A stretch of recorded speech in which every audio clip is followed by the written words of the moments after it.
आज हम लोग आपकी कक्षा 11 में पाठ है कबीर की साखी, इसके 21वें दोहे की व्याख्या सीखेंगे। इसके पहले हम लोगों ने इसके 20 दोहे की व्याख्या सीख ली है। बहुत ही सरल है। यदि आपने उन दोहों को नहीं देखा है, उन दोहे की व्याख्या नहीं देखी है, तो आप मेरे चैनल की प्लेलिस्ट पर जाइए और वहाँ से उन सभी दोहे की व्याख्या को देख लीजिए। तो चलिए हम लोग व्याख्या शुरू करते हैं। जैसा कि मैं हमेशा करता हूँ, सबसे पहले इस दोहे में जितने भी शब्द आए हैं उन सभी शब्दों के सरल अर्थ आपको बताता हूँ, फिर व्याख्या करता हूँ।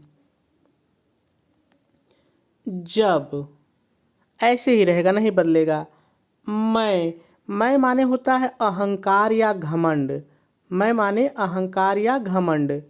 था ऐसे ही रहेगा। तब ये भी सरल है।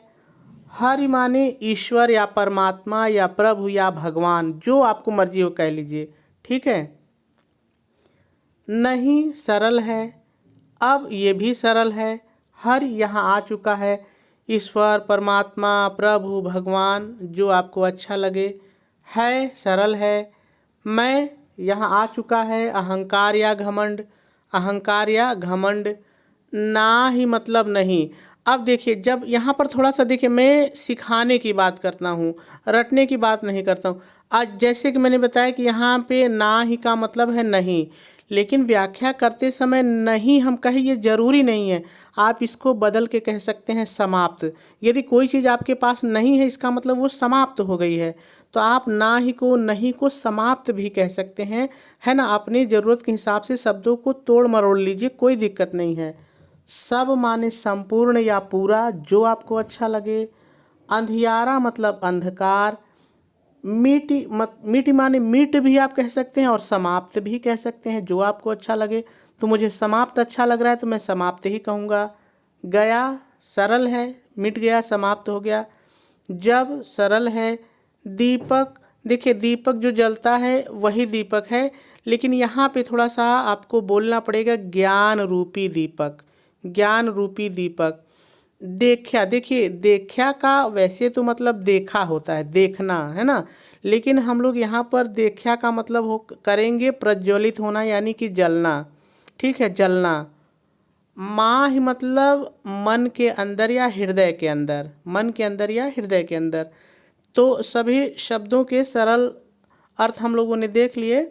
अब हम लोग को व्याख्या करनी है, लेकिन व्याख्या से पहले थोड़ा सा हम लोग संदर्भ देख लेते हैं, प्रसंग देख लेते हैं, फिर व्याख्या करते हैं। तो सबसे पहले हम लोग संदर्भ की बात करते हैं। आप संदर्भ हेडिंग डालेंगे, डैश डालेंगे और डैश डालकर लिखेंगे, प्रस्तुत दोहा हमारी पाठ्यपुस्तक हिंदी में संकलित साखी शीर्षक से अवतरित है। पूर्ण विराम लगाएंगे और आगे लिखेंगे, इसके रचयिता संत कबीर जी हैं, और आपका संदर्भ पूरा हो जाएगा। चलिए अब हम लोग प्रसंग की बात करते हैं। देखिए, प्रसंग में मैं बार बार कहता हूँ कि किसी भी पद्यांश की जो मुख्य बात होती है, जो मेन सबसे बात होती है, उसी को हम लोग प्रसंग बना लेते हैं। तो इसमें क्या प्रसंग बनेगा, ध्यान से सुनिए। आप प्रसंग हेडिंग डालेंगे और डैश डाल के लिखेंगे, प्रस्तुत दोहे में कबीर दास जी ने अहंकार को समाप्त करने की प्रेरणा दी है और बताया है कि अहंकार की समाप्ति होने पर ही ईश्वर की प्राप्ति हो सकती है, और आपका प्रसंग भी पूरा हो जाएगा। तो आप प्रसंग मैंने जैसे बताया है ऐसे लिखे, जरूरी नहीं है। भाव यही होना चाहिए। शब्द आपके अपने हो सकते हैं, आप मुझसे भी अच्छा लिख सकते हैं, तो भावनाएं नहीं बदलनी चाहिए। शब्द आपके कुछ भी हो सकते हैं, ठीक है। चलिए अब हम लोग व्याख्या की बात करते हैं, लेकिन मैं हमेशा व्याख्या करने से पहले एक दो चीज़ें आपको बताता हूँ, उनको आप ज़रूर ध्यान दीजिए। देखिए, पहली चीज़ तो ये है कि कभी कभी पद्यांश जो होते हैं या कविताएं जो होती हैं, सीधे सीधे अपना अर्थ दे देती हैं, और कभी कभी उनके शब्दों को आगे पीछे करके हमको अर्थ निकालना होता है। तो थोड़ा सा आपको शब्दों को आगे पीछे करके अर्थ निकालना सीखना होगा। दूसरी बात होती है कि पद्यांशों की व्याख्या करते समय भाव के अनुसार व्याख्या को सरल बनाने के लिए बहुत सारी बातें हमें अपनी तरफ से जोड़नी होती हैं। यद्यपि कविता में उन बातों के लिए कोई अलग से शब्द नहीं होता है, लेकिन अब जब आप व्याख्या करते हैं तो आपको खुद ही पता चल जाता है कि यहाँ पर ये चीज़ यदि जोड़ेंगे तो हमारी व्याख्या अच्छी और सरल हो जाएगी। तो ये चीज़ें आपको सीखनी पड़ेंगी।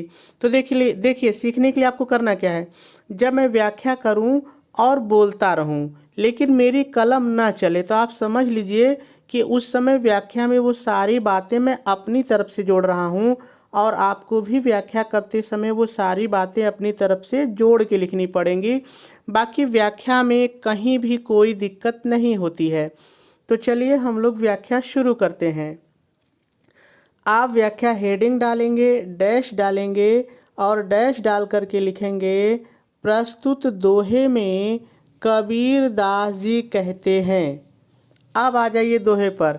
कबीर दास जी कहते हैं, जब मेरे अंदर अहंकार था तब मुझे ईश्वर की प्राप्ति नहीं हुई।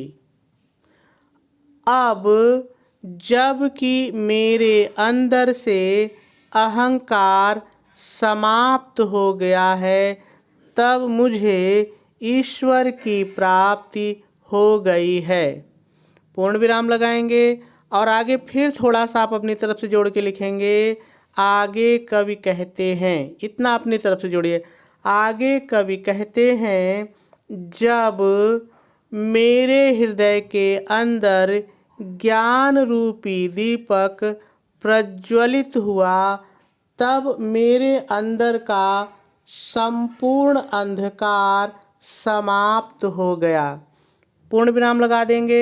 देखिए वैसे तो आपके दोनों लाइन की व्याख्या पूरी हो गई। यदि आप इतना भी लिख देते हैं तो गलत नहीं है, लेकिन यदि आप चाहते हैं कि आपकी व्याख्या थोड़ी सी और अच्छी और सरल बन जाए तो थोड़ा सा और अपनी तरफ से जोड़ के लिख दीजिए। क्या लिखेंगे, ध्यान से सुनिए। पूर्ण विराम लगाएंगे और आगे लिखेंगे, कवि के कहने का आशय यह है कि ज्ञान को प्राप्त करने के बाद मेरा अहंकार दूर हो गया और अहंकार के दूर होते ही मुझे परमात्मा के दर्शन हो गए। पूर्ण विराम लगा देंगे और अब जाके आपकी व्याख्या पूरी तरह से पूरी हो गई। चलिए अब काव्य सौंदर्य देख लेते हैं।